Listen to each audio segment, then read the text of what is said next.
જય માતાજી મિત્રો, જય દાદા દ્વારકાથી, જય માં ભવાની. કેમ છો બધા? મજામાં ને મિત્રો? આજે આપણે વાત કરીએ સમાજ જાતિ વિશે. જે આપણે ઘણી વખત આપણે જાતિનું સમાજનું ગર્વ લઈ અને વાતો કરીએ છીએ, તો એની ખરેખર સાચી જાતિ અને સાચું એનું ગર્વ, સાચો સમાજ ને સાચું ગર્વ આપણે ક્યારે લેવું જોઈએ એની વાત કરીએ.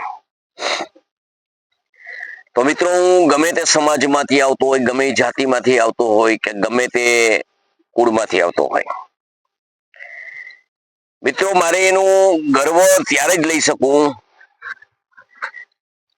કે જે મારા પૂર્વજોની જાતિ, મારા પૂર્વજોની જે કામ, મારા પૂર્વજોની જે ગર્વ, જે એના કરેલા કર્મોનું ગર્વ હું લઈને સમાજની અંદર લેબલ મારીને ફરું ને,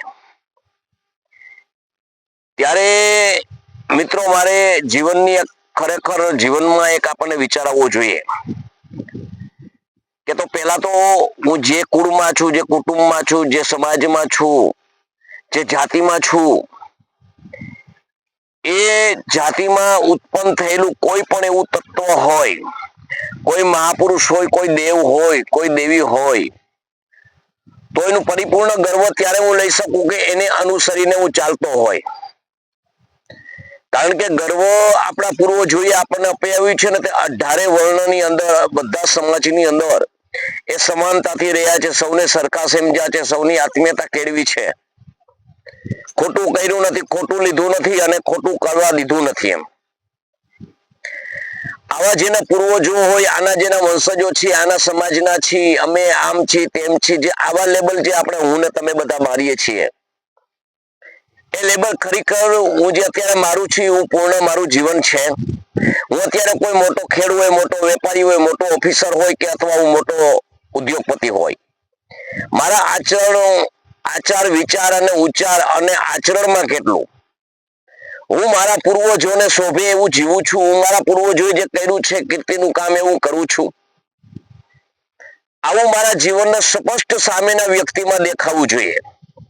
સામેનો વ્યક્તિ આપણે ઓળખ ના દેતા એ ઓળખી જવો જોઈએ કે આ કોઈ ઊંચા સમાજનો છે, ઊંચા કુટુંબનો છે, ઊંચા પરિવારનો છે. મિત્રો, જો આવું બધું ન હોય અને ખોટી રીતે જો આપણે લેબલ મારીને ફરતા હોય, આપણે કહીને કોઈને ધરાહાર આપણે દાબ ધમકી આપીને કોઈ પણ કાર્ય આપણે કરાવી અને એ માણસ ચૂપચાપ સહન કરીને કરતો હોય, તો મિત્રો એ ક્ષણિક હોય છે. એ દિલથી નથી હોતું, એ ભાવથી નથી હોતું, એ પ્રેમથી નથી હોતું.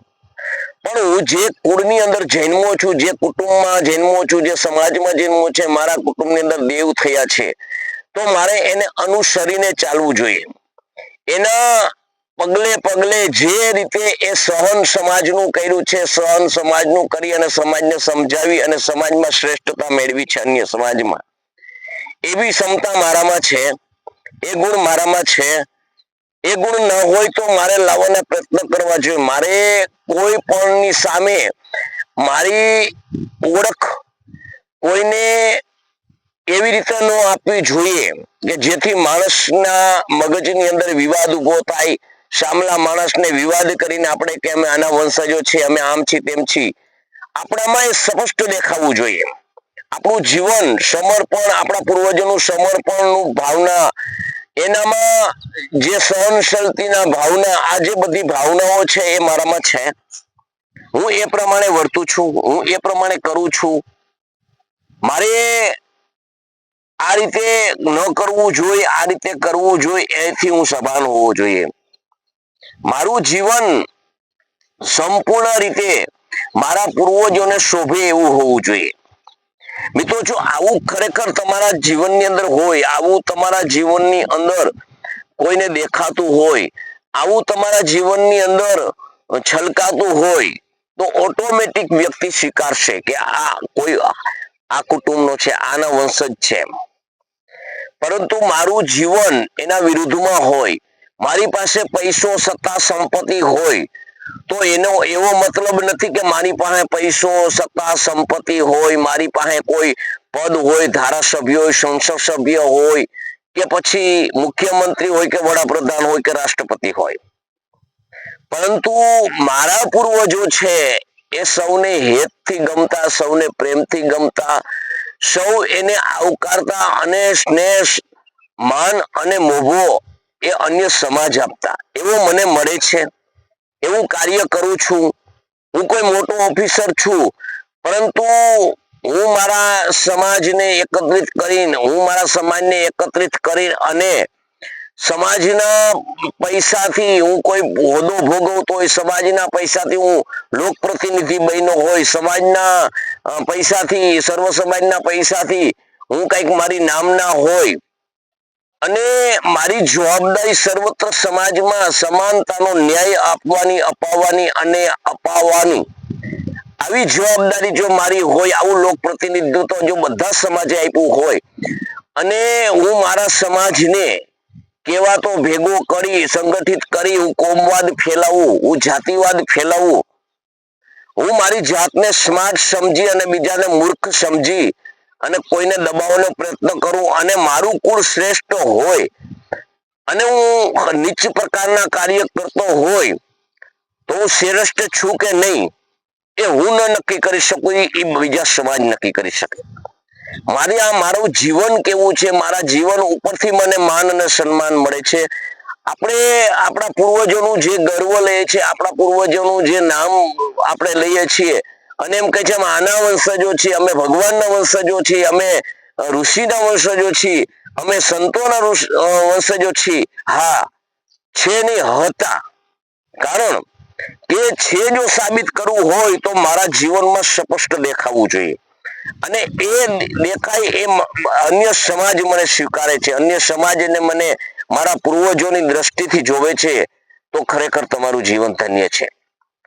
જો આ રીતે કશું જ તમારામાં ન હોય, આ રીતે તમારામાં કાંઈ એવું દેખાતું ન હોય, અને તમે આવી રીતે ખોટી રીતે જો સાબિત કરવા માંગતા હોય કે અમે આના વંશજો છું, અમે આમ કરીએ, અમે તેમ કરીએ, તો એ તમારો ભ્રમ છે, એ શક્તિના વિચાર છે.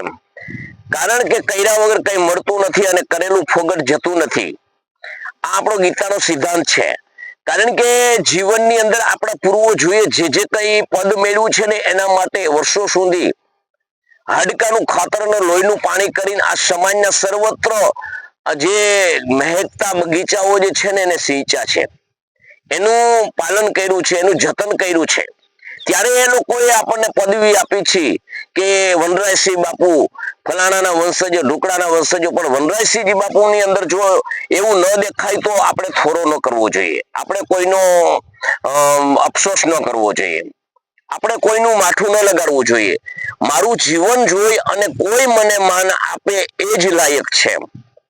નહીતર શરમ ના લીધે કોઈ થોડું ઘણું તમને માન આપતું હોય, કોઈ બીજી રીતે કોઈ તમારો પદ પાવર હોય તો માન આપતું હોય, પણ દિલથી કોઈ માન નહીં આપે.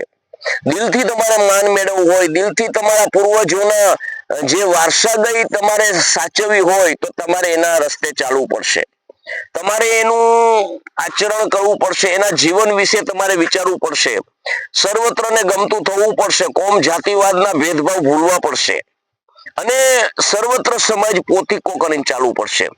મિત્રો, જીવનની અંદર આવું મારે અત્યારે આ વિડીયોમાં કહેવું પડે છે. એનું કારણ એક છે કે હું ખાલી મારું સેમ્પલ ઉદાહરણ આપું કે હું કૃષ્ણના વંશજમાંથી આવું છું, એમ સીધી લીટીના કૃષ્ણના વંશજમાંથી આવું છું, પણ હું આવું છું અને હું છું એમાં હાથી ને ઘોડા જેટલો ફરક હોય છે. કારણ કે મારું જીવન જે છે એ કોઈને નડતરરૂપ ન હોવું જોઈએ, મારું જીવન છે એ કોઈને તકલીફ વાળું ન હોવું જોઈએ, મારું જીવન છે એ કોઈ પણ સમાજને નડતરરૂપ ન હોવું જોઈએ. આવું પ્રથમ મારું જીવન હોવું જોઈએ, મારામાં માનવતા હોવી જોઈએ, મારામાં પૂર્વજોના સંસ્કારની કંઈક ઝાંખી દેખાવી જોઈએ, તો સર્વત્ર સમાજની અંદર હું ખરેખર પરિપૂર્ણ કહેવાઉં.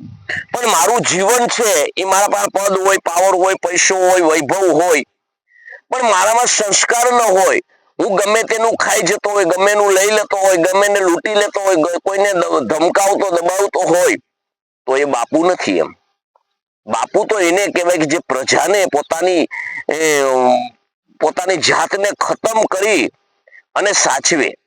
બાપુ એને કહેવાય કે જેને સર્વત્ર પોતાનું પેટનો અને બીજાનો પુત્રને પણ પોતીકો સમજે. આવું જેનું જીવન હોય અને આવા જેના પૂર્વજો હતા અને એ જો એ મુજબ જ ચાલે તો જ એના જીવનની અંદર બાપુ એને થાવું ન પડે, બાપુ બીજા બનાવે. એવી રીતે ખાલી મેં તમને આ દાખલો આપ્યો છે કે જીવનની અંદર કોઈ પણ સમાજનું આપણે ગર્વ લઈએ, આપણા જીવનની અંદર આપણા સમાજનું ગર્વ લઈએ, આપણા પૂર્વજોની નામનું લેબલ લગાવીએ, તો હું તો એમ કહું પેલા આપણે એ વિચારવું જોઈએ કે હું આને લાયક છું કે નહીં. ન હોય તો પેલા મારે એ બનાવવું પડે.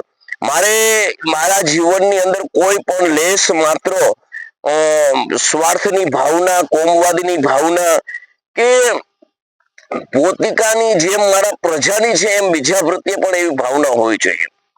મિત્રો, જીવનની અંદર જાતિ શ્રેષ્ઠ નથી, કર્મ શ્રેષ્ઠ છે. જાતિ ત્યારે શ્રેષ્ઠ બની છે એ કર્મથી કર્યું છે, અને કર્મ શુદ્ધ ભાવનાથી જે કર્યું હોય, શુદ્ધ ભાવનાથી જે આચરણમાં ઉતાર્યું હોય, ત્યારે એ પૂર્વજો આ સર્વ સમાજની અંદર આપણે એમ કહીએ ને ફેમસ થયા છે. આજ સર્વત્ર કોઈ સમાજમાં કોઈનું એવું અવતરણ થયું છે કે જેને ભગવાન સમજ્યા છે, કોઈનું અવતરણ થયું તો ઋષિ મહિના છે, કોઈને સંત સમજ્યા છે, કોઈને વિરાંગના સમજ્યા છે, કોઈને દેવી સમજ્યા છે. આ બધા જેના આચરણની અંદર જે ઉતાર્યું છે અને બીજાને પોતિકા કરી અને કાયમી માટે પોતાનું જીવન કાળ સુધી, જન્મથી સમજવાથી મરણ સુધી એને કોઈ પણ ભેદભાવની વૃત્તિ નથી રાખી, કોઈ પણ સમાજને હળધૂત નથી કર્યો, ત્યારે એને એ પદ મળ્યા છે. તો એ પદ ખરેખરની અંદર આપણે જો સાચવવા હોય, આપણે ટકાવવા હોય તો એ કોઈ વિવાદનો મૂળ નથી. એ ખરેખર આચરણમાં ઉતારવું જોઈએ, આચરણથી બીજાને દેખાવું જોઈએ, એટલે ઓટોમેટિક હર સમાજને ખબર પડી જશે કે આ સમાજનો છે. જાતિ તમારી ત્યારે સંપૂર્ણ શ્રેષ્ઠ બનશે કે તમારે પોતાને આચરણથી નિર્માણ કરવાની છે. આ એકમાં જૈનમાં એટલે આ જાતિના છે એ ખાલી તમારી લેબલની ઓળખ છે. ઓરિજિનલ તમારે સાબિત કરવું હશે તો કાયમી માટે તમારે આના આચાર વિચાર અને ઉચ્ચાર અને જે આની નીતિમત્તા છે, આની કાર્યક્ષમતા છે, એ સાબિત કરવી પડશે, ટકાવવી પડશે. અને બધા સમાજની અંદર આ જે તમારું નામ છે એ અડીખમ અડક રાખવા માટે તમારે કાયમી માટે આના માટે સજાગ રહેવું પડશે. તો મિત્રો, મારો આ વિડીયો તમને કેવો લાગ્યો તો તમે કોમેન્ટ કરીને જણાવજો. જય માતાજી, જય દાદા દ્વારકાધીશ, જય માં ભવાની.